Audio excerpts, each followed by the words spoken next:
สบายดีพี่น้องปองไปมาพอกันอีกเทื่อหนึงเด้อคำโบวานาคนไหลก็แซงกันได้อเด้อคำโบวานา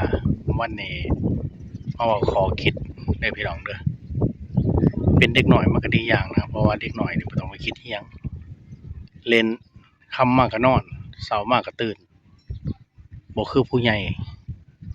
ลิ้นรนว่าจะอยู่รอดได้จั่งใดแต่ละมื้อ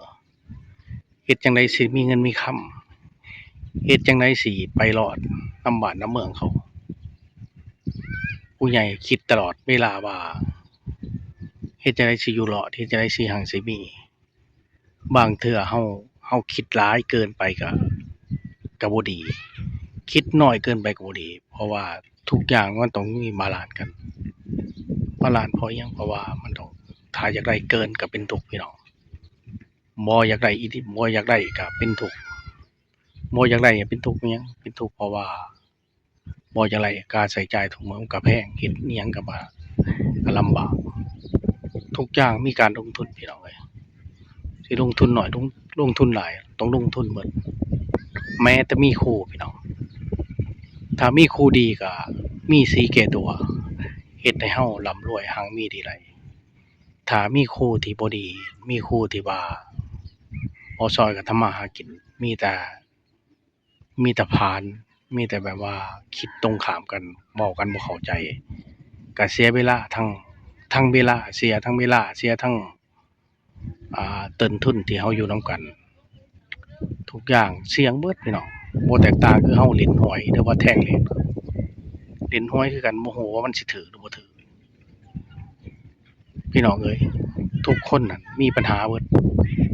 ปัญหาน่ะสิน้อยหรือหลายอยู่ที่ว่าเราสิยอมรับปัญหานั้นได้หรือบ่คนที่เขารวยหั้นส่วนใหญ่เขาแทบบ่ได้นั่งเรือนเด้อพี่น้องเขามีแต่หาลิ้นรนแต่ละมื้อว่าเฮ็ดจั่งใดสิอยู่รอดเขาว่าคนส่วนใหญ่คนรวยนี่ส่วนใหญ่สิบ่ได้อยู่กับที่เรือนยังแทบบ่ได้นอนคิดหาว่าเฮ็ดจั่งใดสิอยู่ได้เด้อพี่น้องบ่คือคนทุกข์หรือคนจนคนจนนี่ห้วยสิเฮ็ดอิหยังแต่ละมื้อนี่บ่มีอิหยังมีแต่ว่ากินข้าวกินแล้วก็นอนแล้วมื้ออื่นมาก็กินต่อเท่านั้นน่ะพี่น้องความแตกต่างคนจนนี่มีเวลาตั้งหลายเฮ็ดอิหยังก็แบบว่าเขาบ่ได้ดิ้นรนแค่หาแค่พอกินบ่คือคนที่เขารวยคนรวยบางคนนี่โอ้บินไปพุ่นบินไปพี่เครียดว่าสิจั่งสิอยู่รอดเด้อพี่น้องเด้อข้อได้เปรียบของคนรวยก็คือว่ามีครบทุกอย่างแต่บางเทื่อก็บ่ได้มีความสุขเบิดคนทุกข์ข้อเสียเปรียบคือว่าบ่มีเงินแต่ว่า